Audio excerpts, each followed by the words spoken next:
There's a bit of debate as to how much migration, in particular international students, are contributing to particularly the rental crisis. I would like to know your thoughts on that and whether migration levels should be reduced even more as a means to solving this problem. There's a reason that every time we're in the middle of a cost of living crisis where people are doing it tough, that the rich and powerful bring up migrants. Because it is an excellent way for people like Peter Dutton to distract from the real culprits of this cost of living and housing crisis. Massive profits for the banks, massive profits for property developers, massive profits for property investors. The reality is that we could build enough housing for people coming to this country. We could phase out the tax handouts, screwing over renters trying to buy a home. We could put caps on rent increases. And we could raise taxes on big corporations and use that to ensure everyone who comes to this country has the resources to live a good life. But who would lose out of that? Property investors, big banks, large corporations who get away with without paying any tax.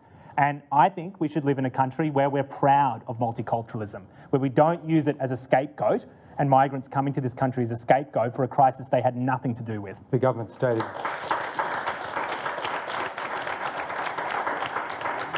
The government stated policy is to bring net overseas migration down from around 518,000 down to below 300,000. Are you okay with that, just on the overall goal? Well, I saw the Housing Minister get up in Parliament and her response to one of the Liberals' questions on migration was, oh, well, under you there'd be even more migration.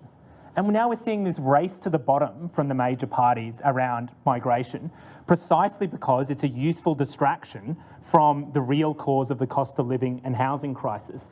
It sucks up oxygen, where we get trapped talking about and demonising migrants when we should be talking about what will actually fix this crisis, which is building enough good quality government homes to live in, capping rents, scrapping the tax handouts for property investors that are denying millions of renters the chance to buy a home. What do you think, Mike? To the Greens, we cannot keep our population forever rising, because if we're going to be sustainable with a land of the driest continent with people living in.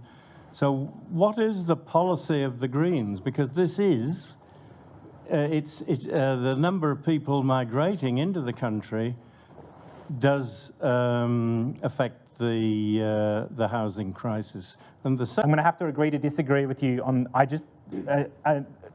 disagree with the premise of the question. I don't think that migration is the primary cause of the housing crisis. I think we've gone through that today. But look, in broad terms, I sit here as one of the only renters in Parliament.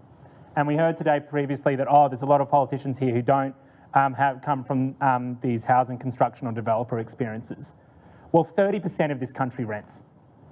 And I'm one of the only ones in Parliament who rents. And every day I come into Parliament and I argue for things like stopping single mums from being evicted because they can't afford the rent by just putting a cap on rent increases, which has worked in Australia before and around the world. It works for renters, it doesn't work for property investors. I talk about building enough public housing so someone who has been waiting for 10 years, sometimes living out of their cars with a family, can move into a home. Talk about the fact that for my entire generation, we have been told that we are just going to get thrown to the wolves, that neither government is going to tax handouts for property investors. That even though I know that the Prime Minister was able to buy a home in Marrickville for $146,000, about 5 times the average wage, now if I was to go and try and buy a house in Marrickville, it'd be $2 million, 20 times the average wage. This is such a serious crisis, and all we're doing is tinkering around the edges. What? More powerful property developers. Keep the tax handouts. Don't cap rents. Don't build any more public housing, or certainly not as much as the Greens are proposing. Well, I'll tell you where that leads. More of the same. And more of the same is me speaking to more single mums like I did over the weekend, who, with tears in her eyes, talked about the fact that she was having to skip meals so her baby didn't get nappy rash.